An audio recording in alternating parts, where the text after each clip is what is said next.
Yes students, welcome again. तो बेटा physical world and measurement चल रहा था अपना।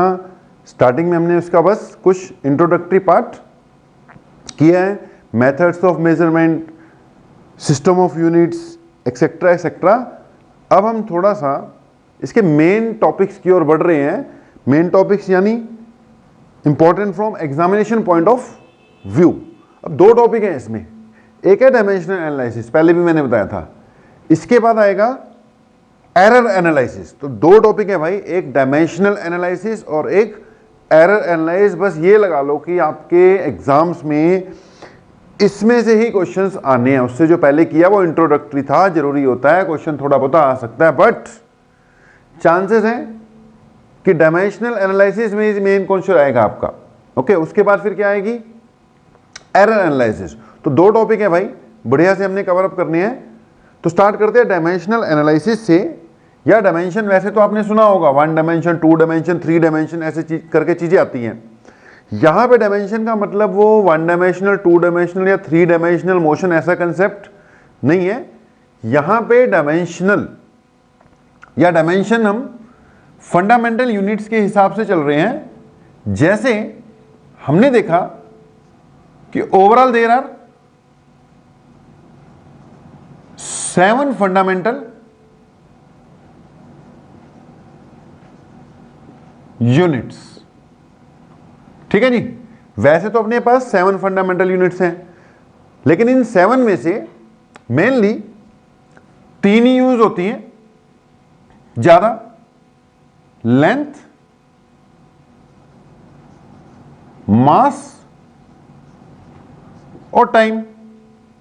ठीक है, ज्यादा तो यही यूज होती है, बाकी भी होती है, लेकिन पहले यही हुई। ज्यादातर फिजिकल क्वांटिटीज मास, लेंथ और टाइम से निकल जाती हैं। चलो, तो एक होती है लेंथ, एक होती है मास, एक होती है टाइम। ओके, लेंथ को चलो मैंने एल से डिनोट किया, मास को मैंने एम से डिनोट कर दिया, टाइम को मैंने डिनोट कर दिया टी से। अब सुनना थोड़ी सी बात, कोई भी फिजिकल क्वांटिटी है, कोई भी, जैसे मैं बात करता हूं लेंथ की। अब लेंथ में मास और टाइम का तो कोई लेना देना है नहीं है, मास का भी कोई लेना नहीं है, टाइम का भी कोई लेना देना नहीं है। लेंथ मतलब लेंथ, तो लेंथ में एक ही बार लेंथ यूज हुई ना। ऐसे ही मास में एक बार मास यूज हो रहा है, टाइम में एक बार टाइम यूज हो रहा है। अब अगली बात कि अगर हम कोई डिराइव्ड यूनिट की बात करते हैं, कोई भी डिराइव्ड यूनिट ले लो। यार मैंने स्पीड ले ली, ओके जी। अब स्पीड में, स्पीड का बेसिक फार्मूला होता है डिस्टेंस अपॉन टाइम। अब डिस्टेंस मतलब यार लेंथ, डिस्टेंस का बेसिक मीनिंग क्या है, लेंथ ही है ना, और टाइम तो टाइम है ही है। तो मैं कह सकता हूं स्पीड में, स्पीड को वी से नोट किया ना हमने, स्पीड वेलोसिटी एक ही बात है, दोनों में बस डायरेक्शन का फर्क होता है। तो 11th क्लास में हम वेलोसिटी के मैग्नीट्यूड को ही स्पीड बोल देंगे, और वेलोसिटी को वी से डिनोट करते हैं, तो स्पीड को भी फिर हम वी से डिनोट करेंगे। अगर इसकी डायरेक्शन भी ले लो तो वेलोसिटी बन गई, बिना डायरेक्शन की बात कर रहे हो तो क्या हो गई, वो स्पीड हो गई। ओके जी, तो speed is equal to distance upon time, length upon time. तो स्पीड में एक तो यूज हो गई लेंथ, दूसरा यूज हो गया टाइम। लेंथ एक बार यूज हुई, टाइम भी एक ही बार यूज हुआ। ओके, अब अगर मैं इसको लिखूं तो मैं लिखूंगा स्पीड में मास तो यूज हुआ ही नहीं, 0 बार यूज हुआ, लेंथ एक बार हुई, टाइम एक बार हुआ, लेकिन वो नीचे चल रहा था ना, इसलिए इसको हम क्या लिखेंगे, -1 लिख देंगे। अब ये जो भी एक्सप्रेशन आ रही है इसमें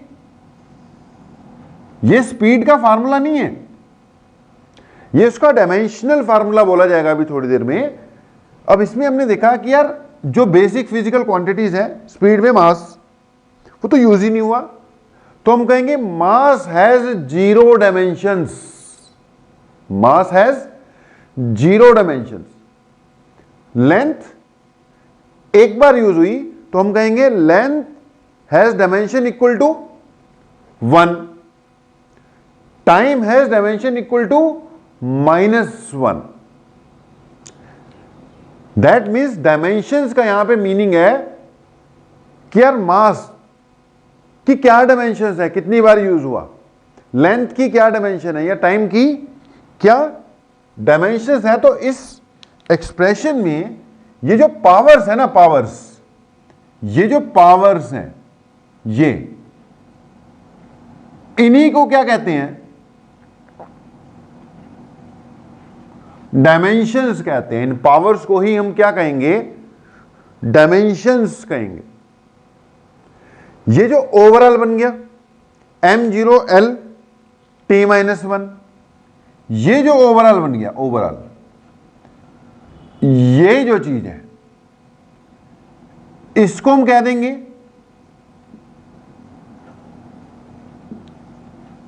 डायमेंशनल फार्मूला।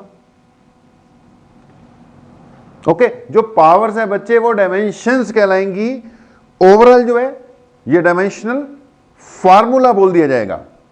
और v इक्वल टू ये पूरा करके ये जो बॉक्स में इसको अगर मैं बात करूं तो ये क्या कहलाएंगी, it will be termed as dimensional equation. तो इसको हम क्या कह देंगे, डायमेंशनल इक्वेशन कह देंगे जी। तो बात को समझो, ज्यादा हमने बीच की बात की नहीं, सीधा काम की बात पे आ गए कि भाई कोई भी फिजिकल क्वांटिटी है उसमें 3 बेसिक क्वांटिटीज का यूज हो सकता है, बाकियों का भी हो सकता है, लेकिन फिलहाल हम 3 पर ही हैं। उसमें इन 3 बेसिक क्वांटिटीज का यूज होता है। कोई भी डिराइव्ड क्वांटिटी है, फिजिकल क्वांटिटी है, उसमें इन तीनों में से एक का, दो का, तीनों का, एक बार, 2 बार, 3 बार यूज हो सकता है। ये जो बन के निकला, m यूज हुआ मान लो a बार, l यूज हुआ b बार, t यूज हुआ c बार। तो इस एक्सप्रेशन में ये जो a b c हैं इसको कहते हैं डायमेंशंस। पावर नेगेटिव भी हो सकती है, पॉजिटिव भी हो सकती है, 0 भी हो सकती है। जैसे इसमें 0 हो गई, मास का तो यूज ही नहीं हो रहा, l में 1 हो गई, लेंथ एक बार यूज हुई, टाइम में 1 है लेकिन नीचे था इसलिए -1 लगेगा। तो हम बताएंगे डायमेंशन इसकी -1 है ताकि क्लियर हो जाए कि ऊपर था कि नीचे था। तो ए बी सी इसकी डायमेंशंस हैं। जो ये चीज बन गई, जैसे m की पावर a, l की पावर b, t की पावर c, यार इसको कह देते हैं हम डायमेंशनल फार्मूला। ओके, इसको हम कह देंगे डायमेंशनल फार्मूला जी। तो ये डायमेंशनल फार्मूला आ गया और ओवरऑल ये डायमेंशनल इक्वेशन हो गई। तो बच्चे ए बी सी ये क्या है, डायमेंशंस हैं। These are termed as dimensions. अब अगला टारगेट होगा अपना कुछ डायमेंशंस याद कर लेना। और नेक्स्ट टारगेट इज कुछ डायमेंशंस हम याद करवाएंगे, लेकिन एक बार फिर से 1-2 वैसी कर देती हैं। जैसे मैंने वेलोसिटी की डायमेंशन निकाली, अब कोई पूछे मास का डायमेंशनल फार्मूला बताओ, तो मास में मास तो यूज हो गया 1/e, l हुआ ही नहीं, t हुआ ही नहीं, तो l की पावर 0, t की पावर 0, यहां इसको सिर्फ क्या लिखेंगे, m की पावर 1। ये किसका डायमेंशन फार्मूला हो गया, मास का हो गया। कोई कहता है यार लेंथ का बताओ, लेंथ का, तो लेंथ का डायमेंशन फार्मूला क्या हो गया, m यूज ही नहीं हुआ, l हो गई होगा, t भी नहीं होगा, इसका l की पावर 1 हो गया। तो मास, लेंथ और टाइम, टाइम का डायमेंशनल फार्मूला क्या हुआ, m होगा ही नहीं, l की पावर 0 होगी, t की पावर 1 होगी, t की पावर 1 होगी। ये किसके डायमेंशनल फार्मूले हो गए, मास, लेंथ और टाइम के। ओके, अब वो कहता है एरिया का डायमेंशनल फार्मूला बता। तो यार किसी का भी डायमेंशनल फार्मूला ढूंढने के लिए पहले उसका क्या चाहिए, मुझे वैसे फार्मूला चाहिए कि है क्या चीज। तो area equal to length into breadth, basic formula, यार लेंथ की जगह भी लेंथ है और ब्रेड्थ भी तो लेंथ ही होती है, यानी लेंथ कितनी बार यूज हुई, 2 बार। तो L2 किसका डायमेंशन फार्मूला हो गया, एरिया का डायमेंशन फार्मूला L2। इसको कैसे लिख सकते हो, M0 L2 T0, M0 L2 T0। कोई कहता है वॉल्यूम का डायमेंशन फार्मूला बता, तो यार ये simple, length into breadth into height. यार लेंथ भी तो लेंथ है, ब्रेड्थ भी तो लेंथ है, हाइट भी तो लेंथ है, तीनों ही तो लेंथ हैं। तो ये क्या बन जाएगा, L L L L Q। तो यार ऐसे निकालते हैं डायमेंशन फार्मूले, हो गया। अब काम की बात पे चलते हैं। कुछ डायमेंशंस या कुछ डायमेंशनल फार्मूले आपको हर पल रटे हुए होने चाहिए। अगर वो रटते हैं तो आगे चलता है, अगर वो नहीं रटते हैं तो आप आगे ही नहीं बढ़ पाओगे। तो हम कुछ important, very important dimensional formulas यहां पर लिखने जा रहे हैं भाई। सिर्फ लिखूंगा नहीं, उनको बेटा कैसे डिराइव करते हैं ऑब्टेन करेंगे, ताकि अगर आप भूल भी जाओ ना तो अपने आप ही ऑब्टेन कर सको। तो कुछ चीजों के नाम जो आम कॉमन सी बेसिक सी फिजिकल क्वांटिटीज है ना, उनके नाम हम यहां पे लिस्ट आउट करते हैं। जितने भी बनते हैं, 15 बन जाए, 20 बन जाए, 18 बन जाए, जो जो हमें भी याद आ जाएगा, जितना के याद आ जाएगा उतने के डायमेंशन फार्मूलाज। बातें करते करते इसको भी मिटा देते हैं, साफ हो गया, बहुत बढ़िया हो गया। तो अगली बात हम करने जा रहे हैं कुछ इंपॉर्टेंट डायमेंशनल फार्मूले। क्या चीज भाई, हेडिंग डाल लो, कुछ इंपॉर्टेंट डायमेंशनल फार्मूलाज। भाई ये हो जाएंगे तभी आपका चैप्टर आगे बढ़ेगा, क्योंकि आगे जो न्यूमेरिकल्स करने हैं ना वो इन डायमेंशनल फार्मूलों के दम पर ही होंगे। एक लिस्ट बनाते हैं यार, जब लिस्ट बनाओगे ना, पहला नाम मैं लिखूंगा, उसके आगे 3 लाइनें 2 लाइनें छोड़कर फिर अगला लिखना। जब आप लिस्ट बनाओगे अपनी कॉपी में तो फर्स्ट, फिर 2-3 लाइनें छोड़ो, फिर 2-3 लाइनें छोड़ो, ऐसे करके लिखना। पहले हम नाम ही ले लेते हैं कॉमन सी फिजिकल क्वांटिटीज के। जैसे सबसे पहले मुझे वेलोसिटी ही याद आया, दूसरे नंबर पर मुझे वेलोसिटी के बाद एक्सीलरेशन की बात कर देता हूं। एक्सीलरेशन भैया 2 लाइनें या 3 लाइनें छोड़ लेना, मेरे पास तो लंबा है बोर्ड, तो मैं तो आगे को भी लिख दूंगा। आपको जगह चाहिए, मैं यहीं पे इनकी फिर कैसे डायमेंशन निकलती है बतानी भी है मैंने।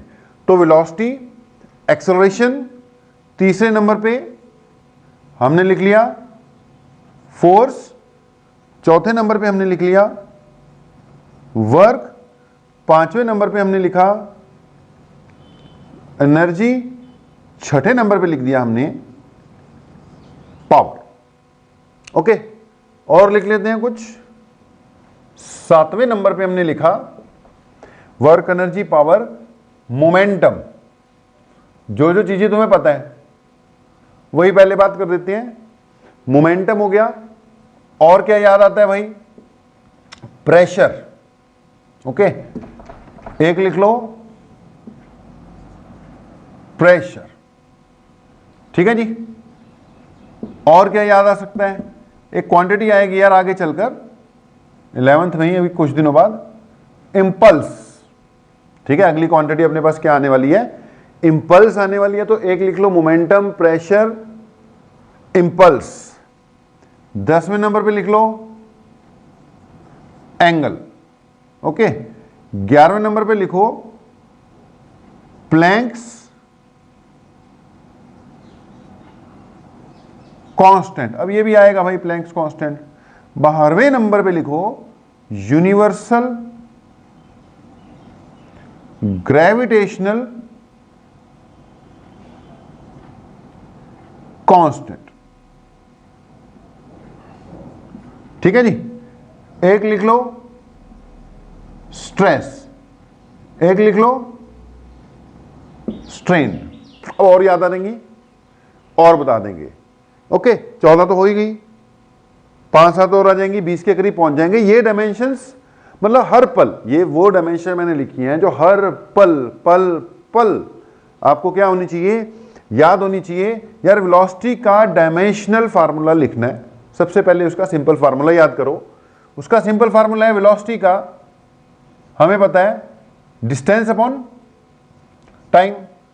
अब डिस्टेंस मतलब लेंथ, टाइम मतलब टाइम, तो इसका डायमेंशन फार्मूला हुआ m, तो हुआ ही नहीं यूज, l एक बार, t भी एक बार, ये हुआ वेलोसिटी का डायमेंशनल फार्मूला। कोई बड़ी बात नहीं है।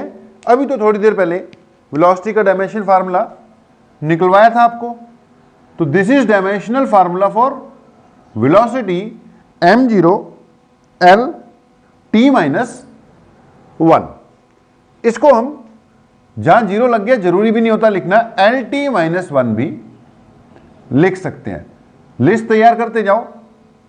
डायमेंशन फार्मूला वेलोसिटी हो गया एल टी माइनस 1।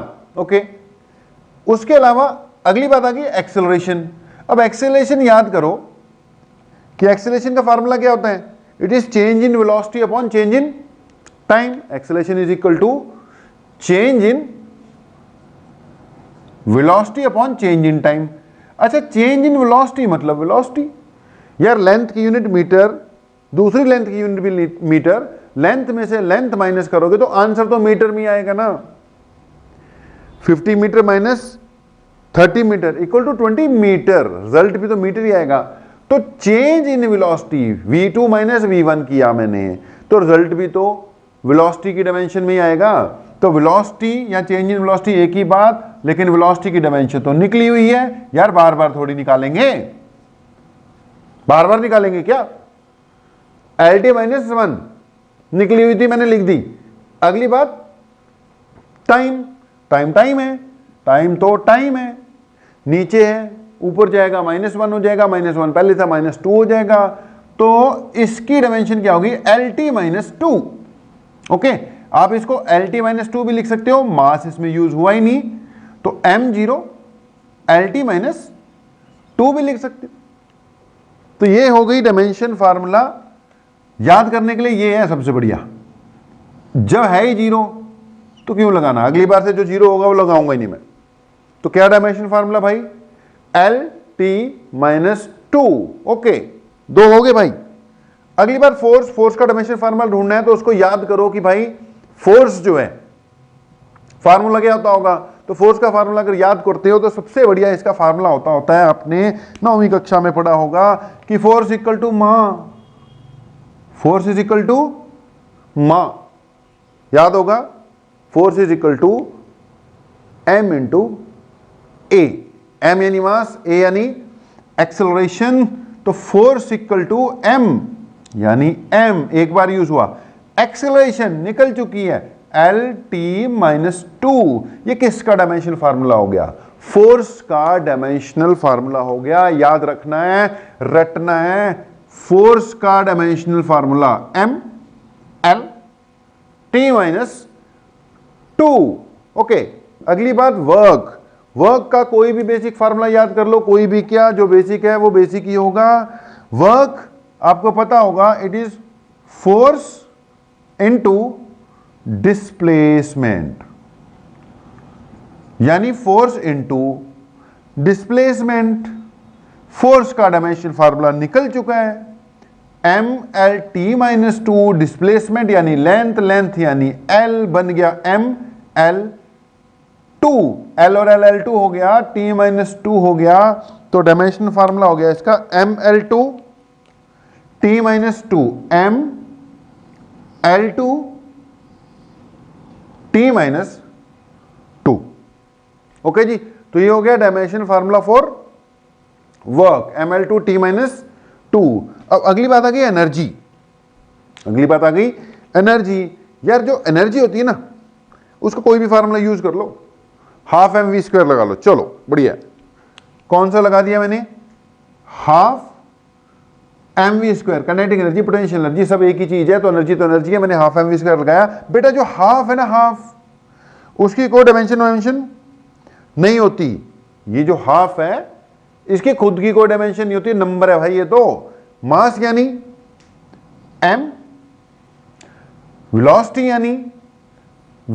यानी LT माइनस 1 का स्क्वायर।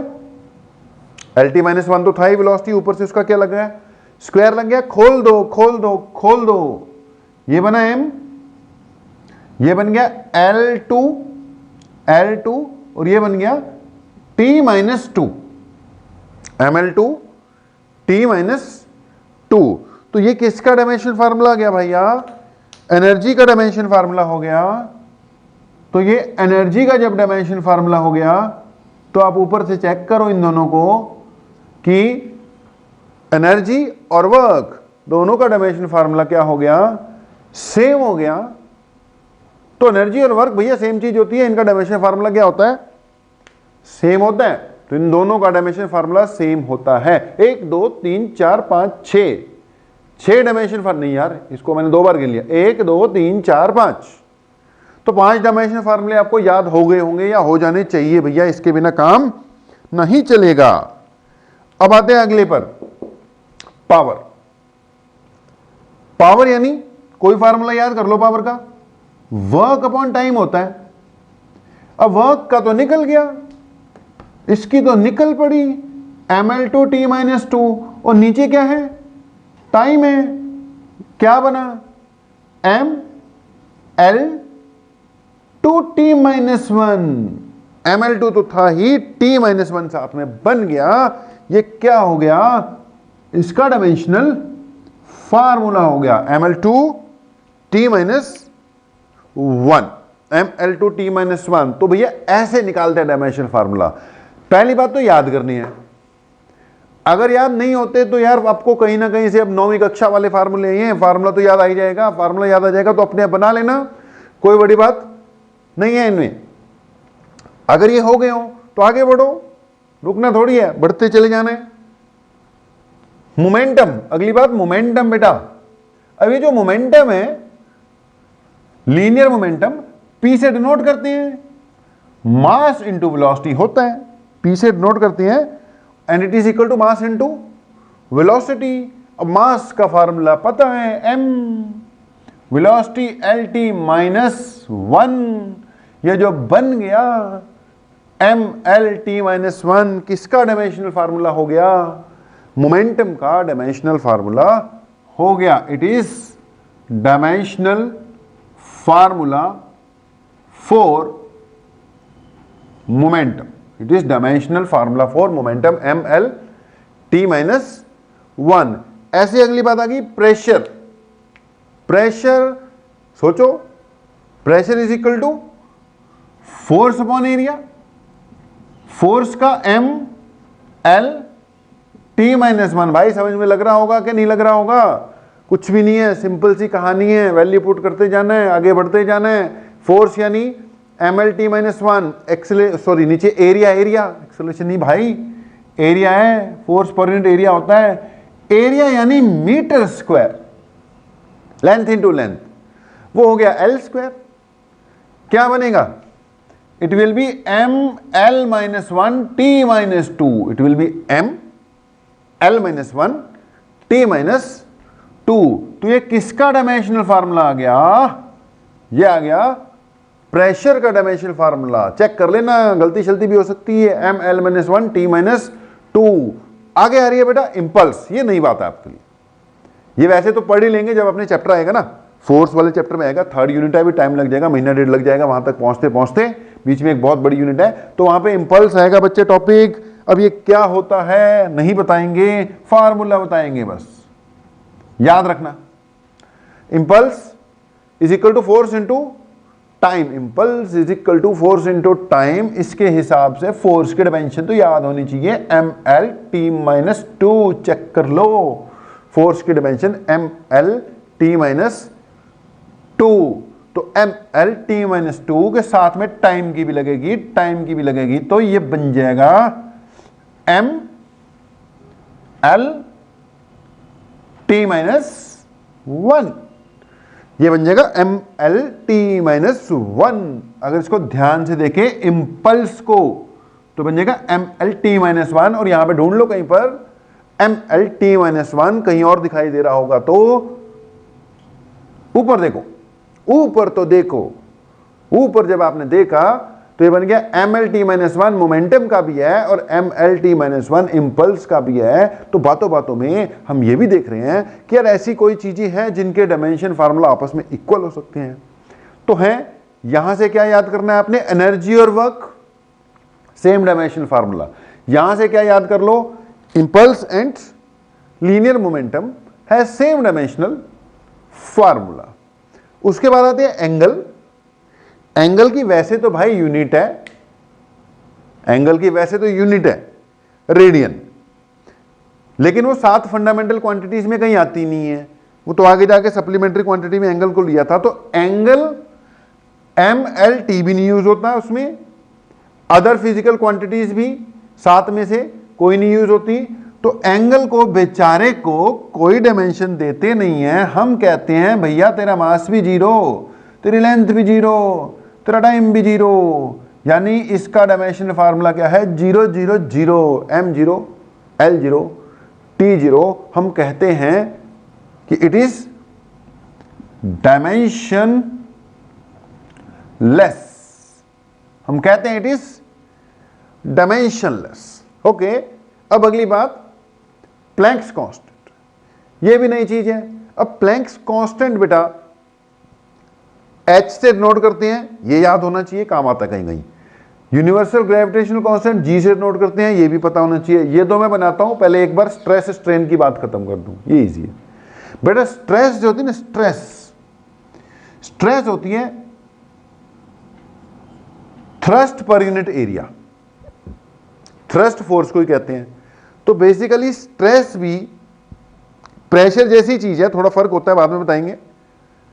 तो प्रेशर की जो यूनिट होती है वही किसकी हो जानी है, स्ट्रेस की हो जानी है। जो प्रेशर की यूनिट होगी बच्चे वही किसकी हो जाएगी, स्ट्रेस की भी यूनिट हो जाएगी। तो फोर्स अपॉन एरिया, वैसे थ्रस्ट अपॉन एरिया बोलते हैं, लेकिन फोर्स अपॉन एरिया भी बोल सकते हैं, equal to F/A, equal to value put कर कराकर ML-1 T-2। मैंने बोला जो प्रेशर की हो जाएगी, है कहीं पे प्रेशर, यहां पर ये रहा F/A है, ML-1 T-2 बननी चाहिए, ML-1 T-2 ही बनी है, चिंता की बात नहीं है। तो ये हो गई ML-1 T-2, ये होगी स्ट्रेस। उसके अलावा जो स्ट्रेन होता है ना बच्चे, strain is equal to change in length upon original length, या change in area upon original area, या change in volume upon original volume, ऐसे करके आगे आएंगे। स्ट्रेन होता है change in configuration upon original configuration. तो change in length upon original length, change in area upon original area, change in volume upon original volume. अब बेटा ऊपर चेंज इन लेंथ, यानी लेंथ इसकी यूनिट मीटर आ गई, नीचे भी लेंथ है इसकी यूनिट भी मीटर आ गई। यार मीटर ने मीटर को काट देना है, डायमेंशनलेस हो जाना है। एरिया की यूनिट ने एरिया की यूनिट को कैंसिल करना है, वॉल्यूम की यूनिट ने वॉल्यूम की यूनिट को कैंसिल करना है। मेरे कहने का मतलब strain is again a dimensionless quantity like angle. तो स्ट्रेन की यूनिट भी हमने कैसी लेनी है, m0 l0 t0, m0 l0 t0। अब अगली बात, ये दो रह गए, और भी हैं, अभी 4-5 और कराएंगे, अभी जगह नहीं थी तो इसलिए इतना ही कराया। अगली बात एक प्लैंक्स कांस्टेंट डिस्कस करना है और एक यूनिवर्सल ग्रेविटेशनल कांस्टेंट। यार प्लैंक्स कांस्टेंट के लिए अभी शायद पता नहीं पढ़ा नहीं पढ़ा, केमिस्ट्री में पढ़ लोगे, फिजिक्स में पढ़ते, एक फार्मूला चलता है E equal to H nu. दो डायमेंशन रहेगी अपनी मेन, एक प्लैंक्स कांस्टेंट और एक यूनिवर्सल ग्रेविटेशनल कांस्टेंट। नीचे से हमने ऊपर लिख दिया इसको। यार Planck's constant denoted by small h, universal gravitational constant denoted by capital G। पहले हमें इनके फार्मूले सोचने पड़ेंगे। प्लैंक्स कांस्टेंट को अगर मैं देखता हूं तो इसके लिए फार्मूला यूज होता है E equal to H nu. बच्चे E एनर्जी अब कहां से आया वो पढ़ोगे, आ जाएगा, बड़ा कॉमन फार्मूला है, +1 +2 के लिए तो ये, +1 वालों के लिए भी E equal to H nu. But E यहां पर क्या है, एनर्जी, H यहां पर क्या है, प्लैंक्स कांस्टेंट, न्यू यहां पर क्या है, फ्रीक्वेंसी। एनर्जी की डायमेंशन हमें पता है, एनर्जी की डायमेंशन है ml2 t-2। ये किसकी लिखी हुई है, पावर की, ml2 t-1। यार पावर की हमने ना गलत लिखी हुई है, ml2 t-1 नहीं, -3 आनी चाहिए। चेक करो कहां गलती हुई। Work upon time ml2 t-2 work की ठीक है, नीचे टाइम की टी भी ठीक है, तो नीचे टी है, ये ऊपर जाके माइनस होना था तो -3 आना था। यार बताया करो, ये कितना आना था? -3 आना था। अब बताओगे भी कैसे? क्लास में होते तो बता देते, वीडियो में कैसे बताओगे? करेक्ट कर लो बेटा, ये करेक्ट करो, स्पेशली बोल रहा हूं, डायमेंशन ऑफ पावर को क्या करो? करेक्ट करो जल्दी से, ml2 t-3 करो, नहीं तो हमेशा के लिए गलती रह जाएगा। ये ऊपर जाके क्या होना था? माइनस हो जाना था बच्चे, it should have been -3। Okay, अच्छा हुआ देख लिया। अब वहां पर आओ प्लैंक्स कांस्टेंट पे। प्लैंक्स कांस्टेंट को किस तरह नोट करेंगे? H से यार E equal to H nu, energy की मैंने बोला मुझे पता है, न्यू की अभी चाहिए होगी तो पहले न्यू ही बता देते हैं। अलग से 15वीं डायमेंशन ऐड कर लो यार, 15वीं डायमेंशन फ्रीक्वेंसी लिख लो। ओके, 14 तक तो लिखा ही हुआ था, 15वीं फ्रीक्वेंसी लिख लो। फ्रीक्वेंसी को न्यू से डिनोट करते हैं बेटा, it is reciprocal of time period, it is reciprocal of time period. इसलिए फ्रीक्वेंसी की डायमेंशन क्या याद रखनी है तुमने? t-1 डायमेंशन ऑफ फ्रीक्वेंसी क्या याद रखेंगे हम? t-1। हाँ जी बेटा, ये 1-2 डायमेंशन रह गई अपनी, काफी हो गई। अब इन्हीं को याद कर लेना, उसके बाद फिर हम नेक्स्ट क्लास में देखेंगे। ये कुछ रह गई अपनी, जैसे कि एक क्या है? Planck's constant. ये बात चली रही थी यार अपनी, मैंने मिटा के यहाँ पे बना दिया इसको, चलो एक बार में आ जाएंगी सारी। प्लैंक्स कांस्टेंट को H से डिनोट करना है, यूनिवर्सल ग्रेविटेशनल कांस्टेंट को G से डिनोट किया, सरफेस टेंशन को S से भी डिनोट कर देते हैं, T से भी डिनोट कर देते हैं। चलो मैंने यहाँ पे किससे कर दिया इसको? S से। कोफिशिएंट ऑफ विस्कोसिटी एक नई चीज आएगी बेटा आपके लिए, ईटा से डिनोट करेंगे इसको। और सरफेस टेंशन आपकी यहाँ पे रिपीट हो रही है, इसकी जगह पर एक और चीज लिखेंगे हम, मॉडुलस ऑफ इलास्टिसिटी, यहां लिख देते हैं मॉडुलस ऑफ इलास्टिसिटी। ओके, ये 3 टाइप के होते हैं बच्चे, मॉडुलस ऑफ इलास्टिसिटी। अच्छा, ये जो चीजें ना बेटा अब ये आएंगी, इनके सिर्फ आपको नाम बता रहे हैं। फोर्स, एनर्जी, एक्सेलरेशन तो पहले से पढ़ा होता है, उसमें कोई दिक्कत नहीं थी। लेकिन ये जो आपके सामने नाम लिखे हैं, इन पे रिलेटेड न्यूमेरिकल्स इसी चैप्टर में आने शुरू हो जाएंगे। वैसे ये चीजें आने वाले चैप्टर्स में आएंगी, तो इसलिए अभी फिलहाल इनके नाम और डायमेंशन वैसे ही याद कर लेनी है हमने। मॉडुलस ऑफ इलास्टिसिटी बेटा 3 टाइप के होते हैं, वैसे इसको E से डिनोट कर सकते हैं, otherwise these are of 3 types. एक को कहते हैं यंग्स मॉडुलस ऑफ इलास्टिसिटी, ठीक है। एक हो जाएगा आपका जिसको हम कहते हैं मॉडुलस ऑफ रिजिडिटी, और एक जिसको हम कहते हैं बल्क मॉडुलस ऑफ इलास्टिसिटी, ठीक है जी। अब ये जो भी है प्लैंक्स कांस्टेंट की अपनी बात चल रही थी यार, ये कहां से निकालेंगे? एक फार्मूला है अपने पास, E equal to H nu, जिसमें E एनर्जी है, H प्लैंक्स कांस्टेंट है, न्यू फ्रीक्वेंसी। फ्रीक्वेंसी की डायमेंशन हमें चाहिए होगी बेटा इसमें, वो हमने निकाल ही ली थी, T⁻⁻1। तो अगर यहां से देखें, we need H equal to क्या हो जाएगा? It will be E divided by new.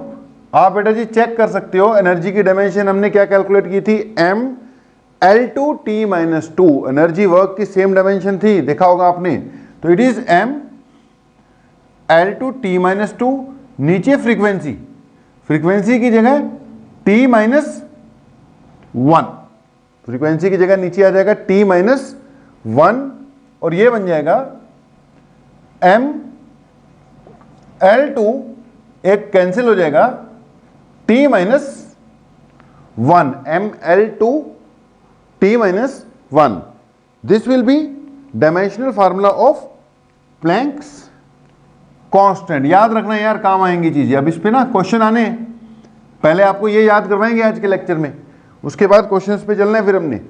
तो एक ये हो गया, एक यूनिवर्सल ग्रेविटेशनल कांस्टेंट बच्चे, ये वही 9th क्लास वाला एक फार्मूला होता था, न्यूटन्स लॉ ऑफ ग्रेविटेशन वाला। जिसमें न्यूटन्स लॉ ऑफ ग्रेविटेशन क्या यूज किया जाता है, F equal to G m1 m2 divided by R square. अब इसमें यार g आपका क्या होता था, यूनिवर्सल ग्रेविटेशनल कांस्टेंट। अगर मैं इसकी डायमेंशन यहां पे निकालूं, यहां चलो जगह पड़ी है, g निकालना है, g किसके इक्वल आ गया, ये आ गया F into R square, F into R square divided by m1 m2। Okay, dimension fill up करो, फोर्स की dimension m L T minus two. देखो फोर्स और वर्क में थोड़ा ही फर्क है, वर्क एनर्जी में M L two T minus two और फोर्स में M L T minus two. Okay जी, इसकी आर यानी डिस्टेंस, बेटा डिस्टेंस यानी लेंथ, ऊपर से लगा हुआ है स्क्वायर, नीचे क्या आ गया m1 इंटू m2 यानी मास इंटू मास, m की पावर 2 हो गई, ये बन गया 2 से ऊपर जाएगा m की पावर -1 हो जाएगा, l की पावर कितनी हो जाएगी, 2 + 1 3 हो जाएगी, तो l की पावर हो गई 3, m की पावर -1, t की पावर -2। ये किसका डायमेंशन फार्मूला गया, चेक कर लो सही किया है कि नहीं, m-1 l 3 t -2। ओके सही है, तो it is m-1 l 3 t -2। ये किसका डायमेंशन फार्मूला हो गया भाई, g का। ये भी याद रखना है, अपने डाटाबेस में याद रखो। सरफेस टेंशन बाय डेफिनेशन पढ़ोगे आगे चलकर, surface tension is force per unit length. Force की डायमेंशन m l t -2, नीचे लेंथ, लेंथ की डायमेंशन l, l से l कट गया, बच गया m t -2। तो सरफेस टेंशन का डायमेंशन फार्मूला क्या यूज होना है, m t -2। उसके बाद बेटा कोफिशिएंट ऑफ विस्कोसिटी आ गया है, इसका फार्मूला डायरेक्ट याद रख लो। फार्मूला इसका, क्योंकि जहां से हम निकालेंगे इसको वो भी आपके लिए बिल्कुल नया ही होगा, तो जब सब कुछ ही नया करना है तो सीधा क्या कर लो, फार्मूला ही कर लो। तो इसका फार्मूला क्या हो जाएगा, m l -1 t -1। अभी याद रखना है, this is dimension formula for surface tension. बेटा ये जो डायमेंशन आपको मैं बोल रहा हूं 15-20 डायमेंशंस जो हैं, ये याद करोगे तब आगे की कार्रवाई स्टार्ट होती है ना।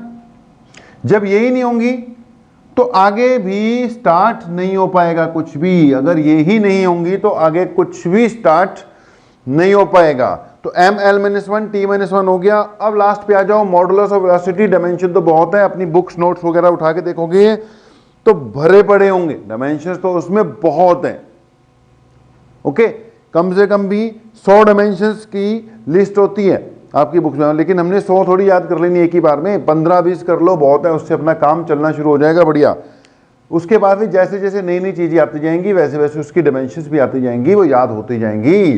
तो मॉडुलस ऑफ इलास्टिसिटी यानी E, बेटा इसमें आपको एक ये टिप दे सकते हैं कि जो मॉडुलस ऑफ इलास्टिसिटी होती है ना, इन सब की डायमेंशन स्ट्रेस या प्रेशर वाली होती, क्योंकि स्ट्रेस और प्रेशर की भी क्या थी, सेम ही थी। तो स्ट्रेस और प्रेशर वाली होगी तो इसकी डायमेंशन मैंने लिखा कौन सी होगी भाई, प्रेशर वाली। कौन सी, प्रेशर वाली। ओके, और प्रेशर की क्या होती थी, m l -1 t -2। Okay, m l -1 t -2। Check कर सकते हो, प्रेशर क्या था, फोर्स अपॉन एरिया। फोर्स की क्या थी, m l t -2, नीचे एरिया की L2, एक कट गया था ऊपर जाके -1 हो गया, m l -1 t -2। तो तीनों की, चाहे वो मॉडुलस ऑफ इलास्टिसिटी बोलते हैं, चाहे यंग्स मॉडुलस बोलते हैं, चाहे मॉडुलस ऑफ रिजिडिटी बोलते हैं, चाहे बल्क मॉडुलस बोलते हैं, इन सब की डायमेंशन क्या यूज कर लेनी है अपने, m l -1 t -2। ओके जी, तो यार जितना काम आपको करवा दिया, सबसे पहले आपको यही करना पड़ेगा, नेक्स्ट क्लास से पहले पहले आपको ये डायमेंशंस याद करनी पड़ेंगी। वैसे अपना लेक्चर लंबा जाता है, 1 घंटे से ऊपर का जाता है, लेकिन ये जितना भी लेक्चर है ना, हम इसको यहीं पे क्लोज करेंगे, क्योंकि नेक्स्ट लेक्चर से पहले पहले, क्योंकि इसके बाद होगी आपकी लाइव लाइव में जब आप आओगे तो आपको ये डायमेंशंस बतानी पड़ेंगी, आपसे पूछी जाएंगी। जब आप ये डायमेंशंस पूरी की पूरी बताओगे उसके बाद अगली कार्रवाई हम क्या करेंगे, स्टार्ट करेंगे। तो आपका आज का टारगेट, ये लेक्चर लगाओ, नोट्स बनाओ, डायमेंशंस की लिस्ट बनाओ और डायमेंशन याद करो। कम से कम जितनी बोर्ड पे कराई हैं वो सारी की सारी आपको एन रटी हुई होनी चाहिए। तो अपने टारगेट्स पूरे करो, डायमेंशन याद करो, बाकी हम ब्रेक के बाद मिलते हैं। Thank you.